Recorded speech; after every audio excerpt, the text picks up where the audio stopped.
Hi, I'm Stefan Duncan, and welcome to the Charlotte Art League. This is where my studio is, and these are my paintings. So I'm going to give you a little tour of my place here. I call my style squiggleism. It's like a Van Gogh dash with a twist, and this is what I do for a living here. I'll start off here first. Give an example. Most of my paintings have a source of light in them that represents the divine.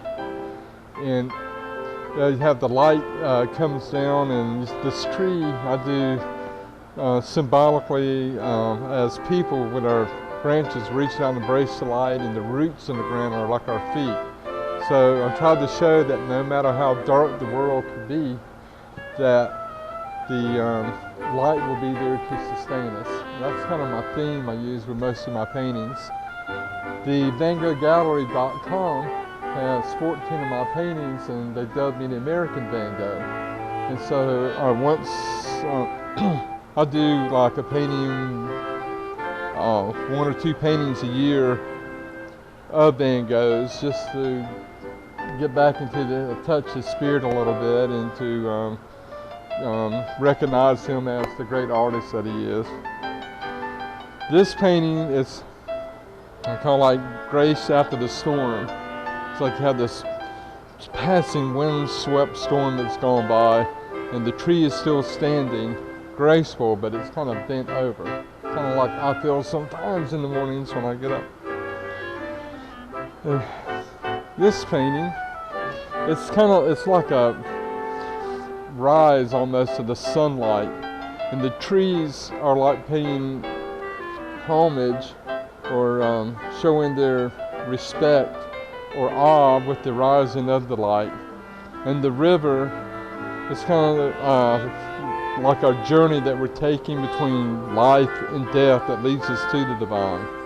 And the light on the water is like our faith. It's not really physical, but it's kind of there to lead us from one side to the other.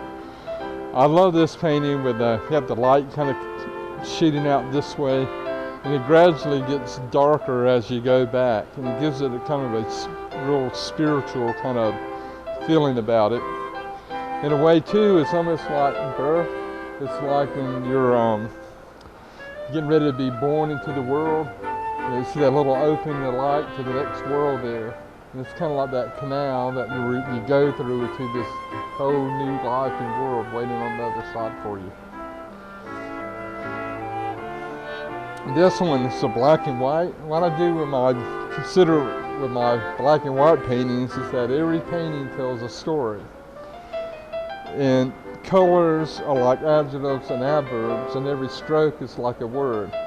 And so when I do a black and white, it's like I remove all the adjectives and adverbs and go straight to the subject and verb. And with this painting, it's called Light Upon the Rose. You can see a little red rose there. Sometimes when I'm doing my black and white, I use a sponge type of brush to do my clouds, that faces start to appear in my paintings. And I don't paint those on purpose, they just kind of happen. So when they do, I just let them come on there. And like, for example, there's a couple of faces in this one, and there's like a unicorn shape. You can see like the little horse there kind of appeared. And it just kind of, they come out, and I don't know, you can barely see like two eyes, nose, and the mouth there. And there's a couple other faces that'll pop out at you. I'll just I like doing real subtle things sometimes, and where you don't really see it at first, and you keep looking at it, and then they start to pop out and appear. There's almost like an eye and a nose and a mouth, kind of like sideways with a beard. Right there with that figure there.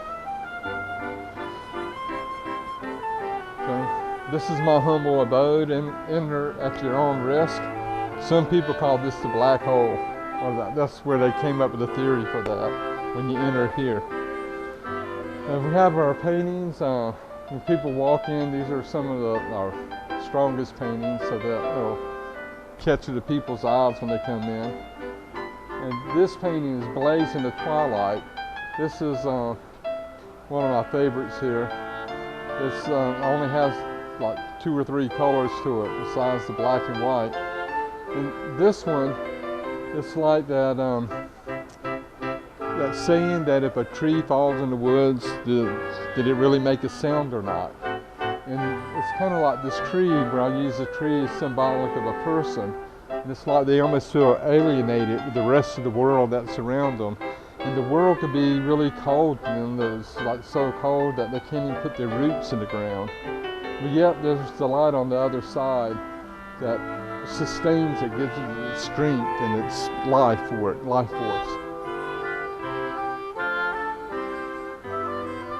So we have our other paintings here. Here's a good one, example of my squiggleism.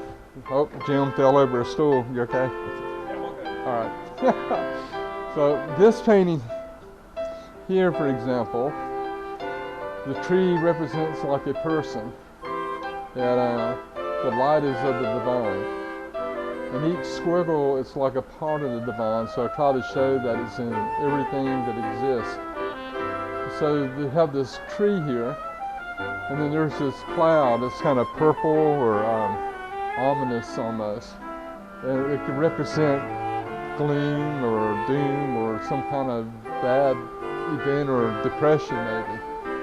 But the light kind of keeps it back at a bay, keeps it back, and it kind of keeps your faith strong. And it keeps you standing and with your roots in the ground. And my little squiggles that I have here, I use 3s a lot to represent the Trinity. And also when I sign my signature, I have my little squiggle marks. And in Canterbury in London and some of the early Christian areas, they have these little mounds in the earth, or these like a trail made, and that the old priest would wander or go along it. And by the time they get to the center of it, they're supposed to be pure spirit of mind to communicate with the divine. Up here is my lady in red. She's the one that started it all for me. That's my baby. And it's got kind of the shape of a woman that's in the tree. And we do like family trees. We'll do like names in the roots of the tree and hide them and different things like that. There's words hidden in this painting. Like from the red down, from the roots down represents the subconscious mind.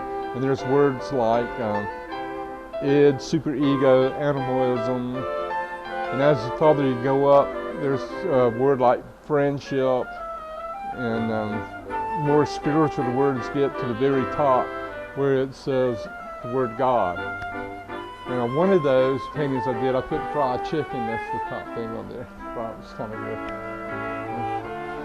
And then this other thing, last painting here I'll show you, is a lady in repose. I had a lady come up to me and said, "Oh, you do people as trees, and would I do her?" And I go, "Sure." So we went out to the back of the convention center where we were doing the show, and she put her leg up on the foot up on the trailer of a van and threw her hand back like that. And I go, "Wow!" And I took the picture and made that painting that's like her hair coming down in the back. And this here is almost like Eve, where the light in the back represents the divine. And in nature, you have all of this movement and things, and you don't have really geometric designs in nature. Those are made, man-made. And so you have this light of the divine as it's coming through, it's interpreted through Eve into these different geometric designs, which each one represents a different religion based off of the light. So that gives you a little bit of a tour of our place. And so we're here the first Friday of each month. It's our gallery crawl. And we have people to come on through here, and this is where I paint here too during the week. And we do our commission consultations and things like that. So if you're ever in the Charlotte area, swing by here, come on, and glad to take you on another little tour so you can see the paintings in person. Goodbye.